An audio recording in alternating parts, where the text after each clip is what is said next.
Finally, my DigiPeeps. Finally, after years of anticipation, when we are 2 months out from the debuting series, we finally have an Obi-Wan Kenobi trailer.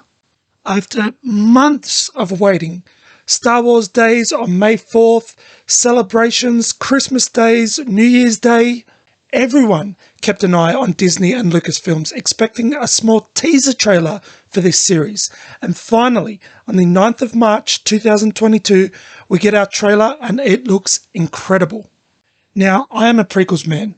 I loved Obi-Wan Kenobi and have watched everything with Ewan McGregor in it ever since. Those movies made me a fan of his, and to see what I can remember as being one of my first ever heroes on the big screen, the inner Star Wars kid inside of me is just over the moon.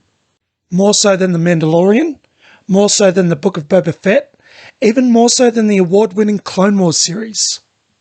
It is moments like this that has just made me a fan of Disney buying out Lucasfilms and throwing all the money at them to take us back to a galaxy far, far away. As of recording this, I am less than 16 hours out from travelling to another state to see my family, but I could not miss this opportunity to review and break down the Obi-Wan Kenobi trailer before I leave. So, without further ado, let's get into this. We open up on the infamous planet Tatooine, and our weary hero riding on his EOP. The four-legged herbivores native to Tatooine, the sort of camel-looking things with a snout that everyone ride around on through the desert sands. Our defeated hero, who knows that the battle is lost and is currently serving out his final mission, looking over a young Luke Skywalker. Seeing him in this trailer was unexpected. However, so great to see that we are going to get some scenes with the Skywalker family. Then we move right into a rising empire and an Inquisitor describing the best way to hunt Jedi is patience. Now, these Jedi killers are kind of new to the Star Wars franchise, but have quickly built up a fierce reputation for being one step below an actual Sith Lord. They are dangerous fighters, ruthless trackers. They have one objective and will stop at nothing until they reach it. So right off the bat, we know the stakes are at their highest when it comes to Obi-Wan staying hidden, and more so than that, keeping Luke alive on such an inhospitable planet. Now he has these nameless killers hot on his tail. A task that just seems even more difficult, as with the continuing narration, they know that the honour and moral compass of the Jedi will not let them sit by as injustices occur. Something tested, as an Inquisitor strings up a citizen in the middle of a crowded area, and then a nice callback to the movies with a returning Joel Edgerton as Owen Lars. Joel had a blink and you would miss it moment in Revenge of the Sith, as the husband of the blonde-haired woman Obi-Wan handed Luke off to at the end of the film, so it is so great to see him return.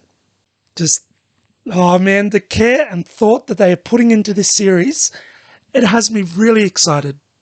We also get a great showing from Reva, played by Moses Ingram. Reva seems to be one of the Inquisitors on the planet Tatooine, hot on the heels of not only Obi-Wan, but Owen Lars as well. The man seems to be looking over his shoulder every time she's on screen. Not a great way to live, but the man is housing the galaxy's last hope after all.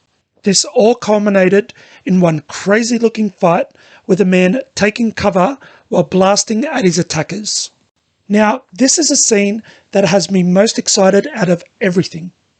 There is a male Inquisitor in this trailer who uses his lightsaber to intimidate a civilian to extract information, but that is one of only 2 showcasings we have for the infamous weapon. I live for crazy lightsaber fights, just as much as the next person, but I think with The Mandalorian and the Book of Boba Fett, Lucasfilms has seen the benefit of having everyday people within this world they have built going up against threats with nothing but their wits and laser pistol. Something that I feel made Star Wars famous in the first place.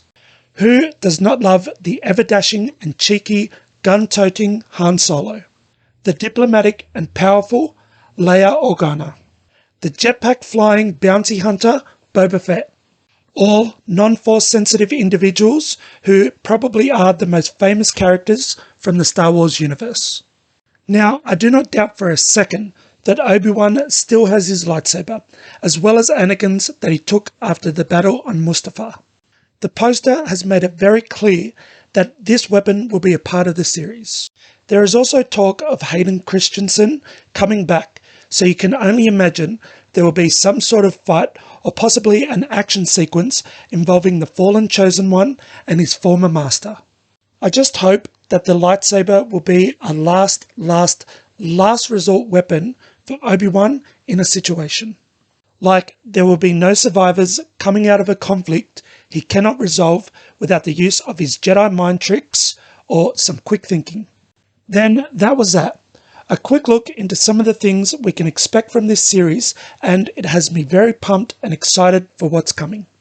I honestly cannot wait for this series, and I cannot wait to see Ewan McGregor returning as Obi-Wan Kenobi.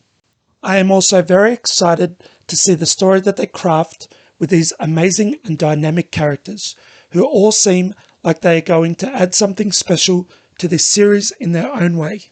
I hope you all join me for my reviews and breakdowns for this series, as I will be watching each and every episode as soon as they drop on May 25th.